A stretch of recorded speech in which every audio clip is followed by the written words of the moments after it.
Hey everyone, welcome back with Bean O Mac. Today we are, of course, continuing our playthrough of GM Spectre's ECW House Party Mixtape, ROM hack for WrestleMania 2000, of course. Playing as RVD, and our buddy Sabu just lost his match, so yeah, it was a lot of good he's doing. He lost a freaking supernova, but I mean, come on, Simon Dean, I guess I shouldn't be too hard on him. I mean, who among us could take on Simon Dean when he's on his Simon system, but this was pre-Simon Dean, so all he was just Supernova here. We're going to take on Johnny Grunge, or the Public Enemy here. But how about that freaking WrestleMania 41 weekend here, folks? I didn't really talk about it in my Attitude vid, but yeah, and I don't really watch the product that much, but it definitely seems like, you know, it's gotten a lot of buzz as usual, but it seems like this one was received a lot more negatively than ones in previous years. It seemed like for a while there, the WWE seemed like they were kind of on a roll of, you know, WrestleManias that were well received and stuff like that creatively, and this one, I guess it just didn't really hit that same spot for most people, at least on the internet's opinion. But what do you guys think? I mean, obviously there was John Cena. It was his retirement tour, and he won his match against Cody Rhodes, and is now a 17-time World Heavyweight Champion. So that's pretty cool. A lot of people say that John Cena's the GOAT, you know, the greatest of all time. I think that honor goes to Stone Cold Steve Austin, but maybe I'd put John Cena in number 6, maybe top 5. I'm not sure. But either way, it is kind of cool that, you know, they had a modern record that was broken, but it also kind of just seems like it was done just to do it, you know. I mean, I definitely think they could have probably done it during John Cena's full-time run, but that said, I mean, as long as they can make something good out of it, that's really what matters. So I guess it's just time to see if, you know, what they can do with the reign, and if it's worthwhile, or if it's literally just like a transition, like, hey, we want this to happen, to create some feel-good moment kind of reign. But he is, looks like he's going to be feuding with Randy Orton once again, and, you know, it seemed like nobody wanted it beforehand, but now that the roles are kind of reversed, where it's seen as the heel, Orton's the face, you know, that's kind of pro wrestling. Now it's kind of a fresh new slate, and people are kind of excited to see what could happen with it.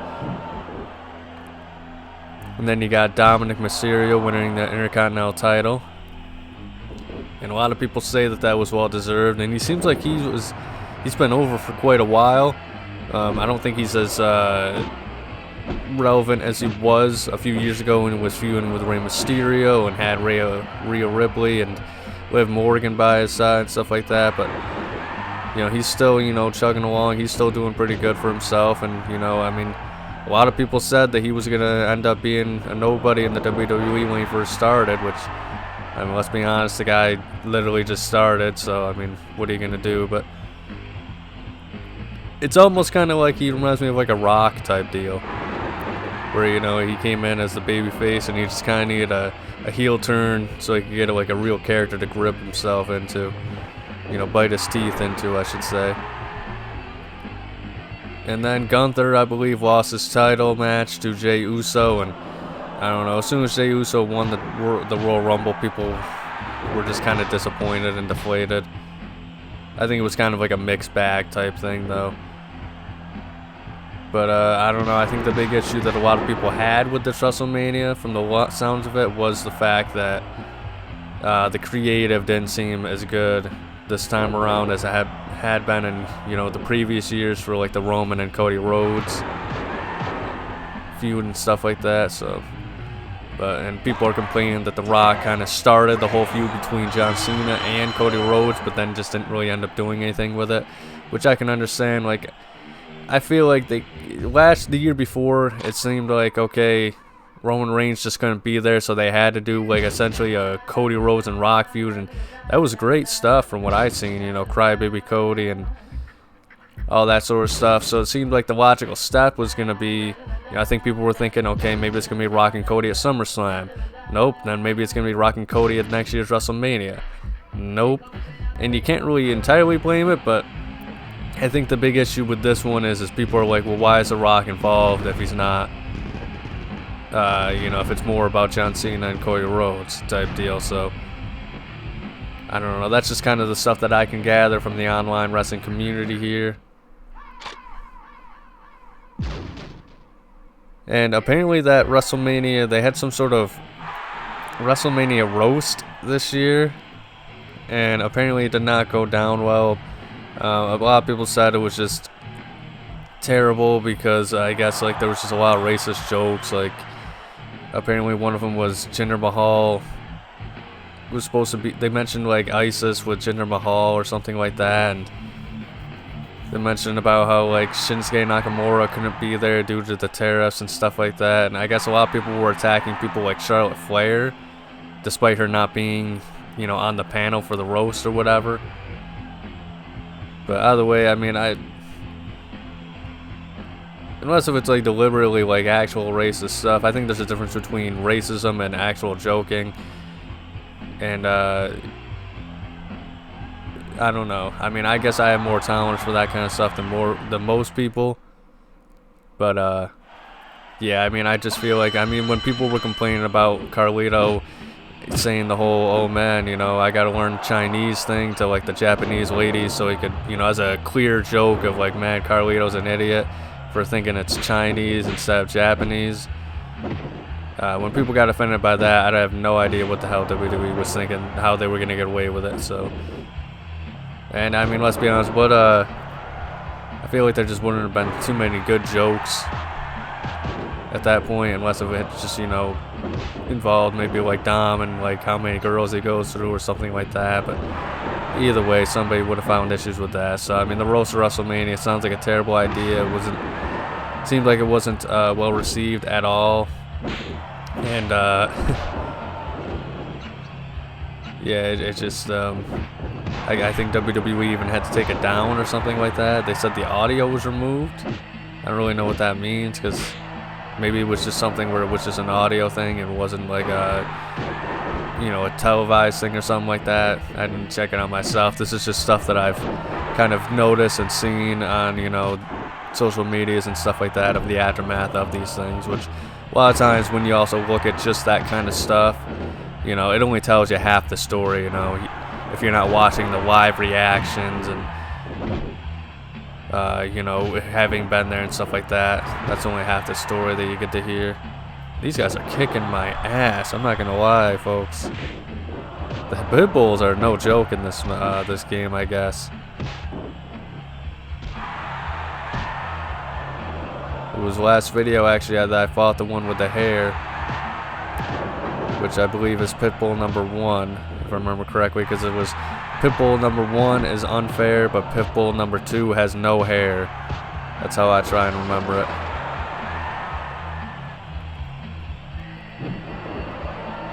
And man, Sabu is not really holding his end up either. Oh, maybe I stand corrected here. He's coming back. Just got to put some weapons in. Oh, what the hell? Come on, I hate the weird invincibility frames.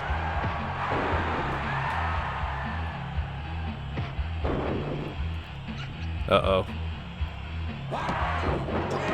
God damn it. I'm putting that one on Sabu.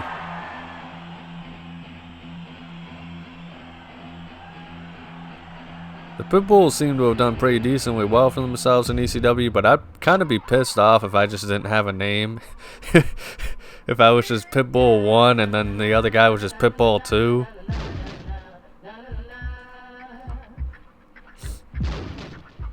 Mikey Whipwreck getting a win. Alright, I'm gonna guess. Oh, man, talk about spoilers here. Clearly meant to be Dude Love and Cactus Jack there.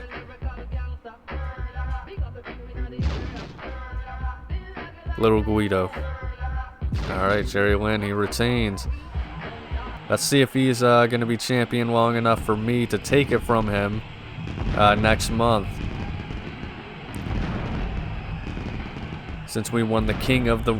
Well, it's not the King of the Ring. Since we won the Extreme Tournament, I guess. The Hardcore Heaven Tournament.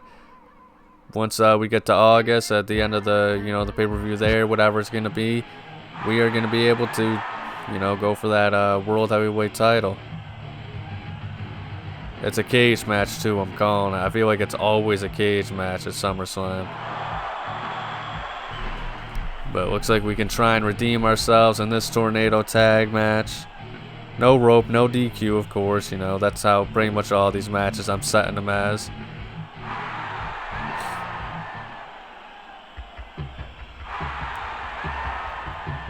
But we got to get a win to redeem ourselves here, which shouldn't be too hard. Rhino's kind of a pushover in this game.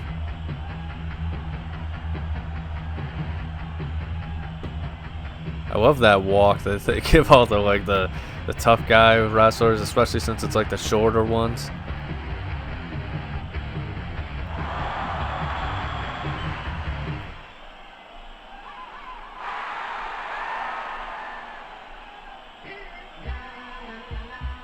Yeah, I do not like this team at all, though.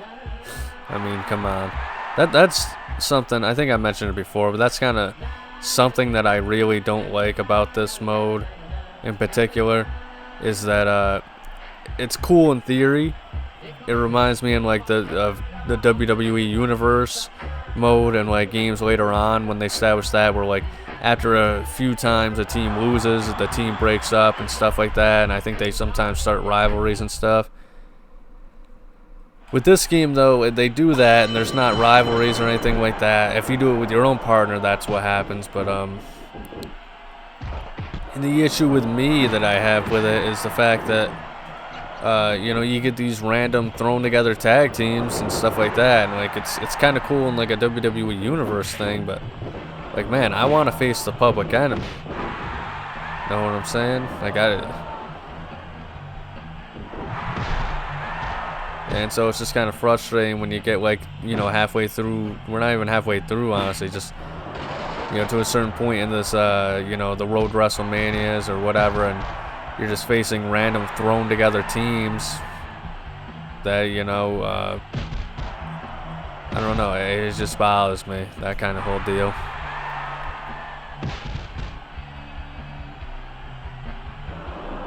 But I don't know, I guess it is cool, you know, one of those things where like it kind of replicates the real life TV at the time and stuff like that. Although I feel like at this time, you know, you still had like Shawn and the Rockers and stuff like that. But I feel like tag teams didn't split up as often as they do seemingly now in WWE TV. Like you had maybe once a year, if that, around the Attitude Era and ECW and stuff like that. I'm not even sure if they did it that often in ECW, but I think people are just kind of one of those tropes that people are used to at this point. As well as like the trope of that like one guy has to be the star and one is bigger than the other and stuff like that. You know, the Jeff Hardys and the Matt Hardys, the Edge and the Christians, the Shawn Michaels and the Mari Jannettis, the Bret Hart and the Jim Neidharts and stuff like that. Alright. See, I told you guys, that Rhino, he's a total wimpola. Which is kind of interesting in this game, considering he was like the last ECW World Heavyweight Champion, so I don't know. I think it all just depends on, like, you know, who he replaced the character slots with. Like if maybe like Rhino had Chris Jericho's character slot, like for whatever reason Chris Jericho was like a very low mid card, you know, kind of jobber character in Road to WrestleMania. I don't even remember even facing Jericho that often, honestly. But here we got our last week of television this time here, folks.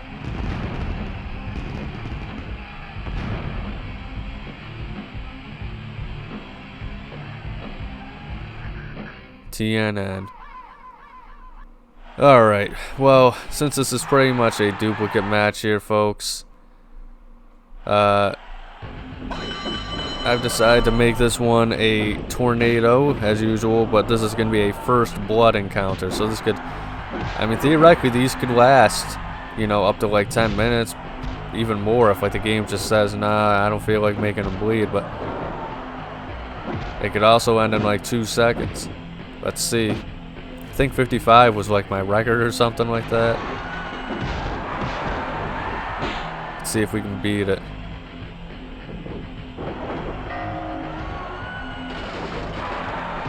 I remember the first blood match I tried. Oh, there you go. The first blood match I tried in this game was like a test. I did it on Rhino, and it was like 20 minutes, and I just couldn't make him bleed, so I had to like cancel it. But thanks for watching. If you enjoyed, please like and subscribe to me, Bino Mac. Check out next Saturday's playthrough, where I play through August in this game's Extreme Road Tour, where I will go for the ECW Heavyweight Championship. Check out Hockey Sunday as well tomorrow, where I will rank my top 10 favorite WCW vs NWO World Tour outfits. I also do comparison videos, evolution of the series, reviews, other rankings, and more one-off vids every single Sunday. If you want to see my non-Aki wrestling game playthroughs, check out my Wrestling Wednesday playthrough. I'm currently playing WWF Attitude with Stone Cold. And if you want non-wrestling playthroughs, subscribe to my Let's Play channel Bino Max in the description below for some GTA, Dragon Ball Z, SpongeBob, and more. Above all else though, please remember to have a nice day.